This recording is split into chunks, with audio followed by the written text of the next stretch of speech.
The grey sky hung low over the small-town cemetery, casting a gloomy pallor over the mourners gathered to bid farewell to Sarah's father. The air was thick with the scent of freshly dug earth, and the only sound was the soft rustle of leaves as a light breeze swept through the trees. Sarah stood with her mother Linda and her siblings, feeling numb as they lowered the coffin into the ground.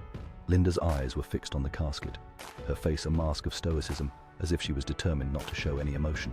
Sarah couldn't help but feel a pang of anger at her mother's indifference. Didn't she feel anything? Didn't she care that her husband was gone?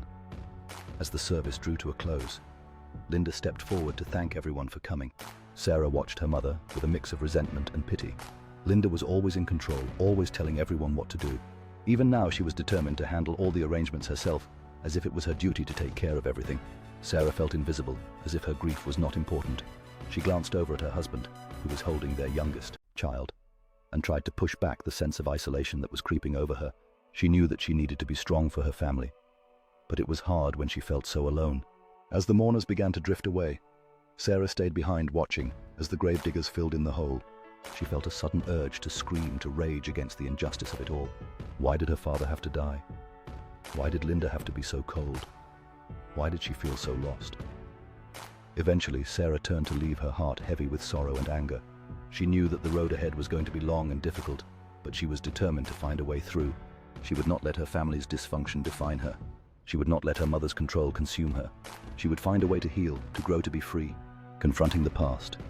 The weeks after the funeral, Sarah struggled to keep up with the demands of daily life. Linda seemed to be everywhere, constantly calling and texting, checking in on her and the kids. Sarah knew that her mother meant well, but the constant barrage of messages made her feel suffocated and helpless. As Sarah's anxiety and depression worsened, her husband suggested that she seek therapy. At first, Sarah was hesitant, but eventually she agreed to go. She found herself sitting in a small, dimly lit office, facing a stranger who seemed to know more about her than she did. As Sarah began to talk about her past memories, flooded back raw and painful. She talked about her father, how he was always there for her, how he loved her unconditionally. She talked about her mother, how she was distant and controlling, always putting her own needs above everyone else's. She talked about her siblings, how they had all suffered in different ways. The therapist listened, nodding, asking questions, offering insights. Sarah felt a mix of relief and fear. It was hard to confront the truth, to acknowledge the wounds that had never fully healed, but it was also liberating to finally be able to speak her mind, to put words to the pain that had always been there. As Sarah delved deeper into her past, she began to understand the impact of her family's trauma on her relationships and mental health. She realized that the dysfunction in her family had been passed down from generation to generation, that the wounds of the past were still affecting her in the present. With the therapist's guidance, Sarah began to see her mother in a new light. She began to understand that Linda's controlling behavior was a manifestation of her own unresolved trauma, that she was not just a cold and heartless person. She began to see that she herself had been perpetuating the same patterns in her own life, that she had been unconsciously repeating the same mistakes her mother had made. As the therapy sessions continued, Sarah felt a growing sense of empowerment. She began to take small steps to assert her independence, to set boundaries with her mother, to make choices that were true to her own values and desires. She knew that the road ahead was still long and uncertain, but for the first time in a long time she felt that she had a map, a guide, a way forward, healing and moving forward. As Sarah continued with her therapy sessions, she found that she was gradually starting to heal. The wounds of the past were still there, but they no longer felt so raw and painful. She was beginning to find a sense of peace and acceptance that had eluded her for so long. At the same time, she found that she was becoming more confident and assertive in her relationships with others. She was no longer willing to let her mother or anyone else dictate her life. She was learning to trust her own instincts and follow her own path. With her husband's support, Sarah began to set boundaries with her mother. She no longer let Linda control every aspect of her life, but instead made her own decisions about what was best for her family. She still loved her mother, but she no longer felt the need to be controlled by her. As Sarah's mental health improved, she found that her relationships with her husband and children also began to improve. She was able to be more present and attentive, more loving and supportive. She felt that she was finally becoming the kind of mother and wife she had always wanted to be. One day, Sarah received a call from her mother. Linda had been struggling with her own emotions, and she wanted to apologize for the way she had treated Sarah in the past.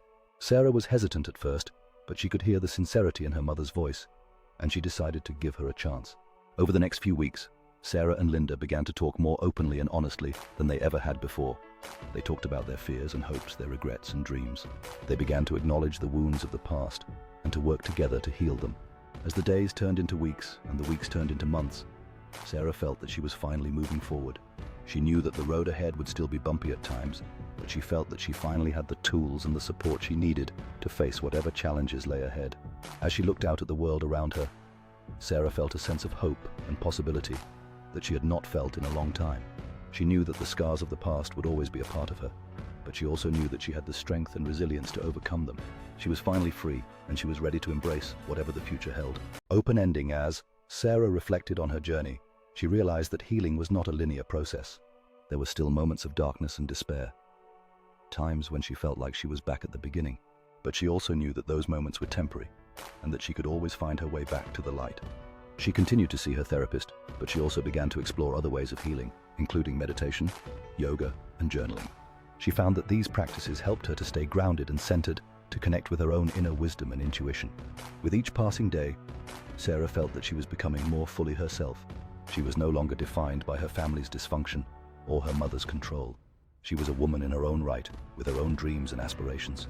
As she looked out at the world around her, Sarah felt a sense of wonder and gratitude. She was alive and she was free. She knew that the road ahead would be challenging at times, but she also knew that she had the strength and resilience to face whatever lay ahead.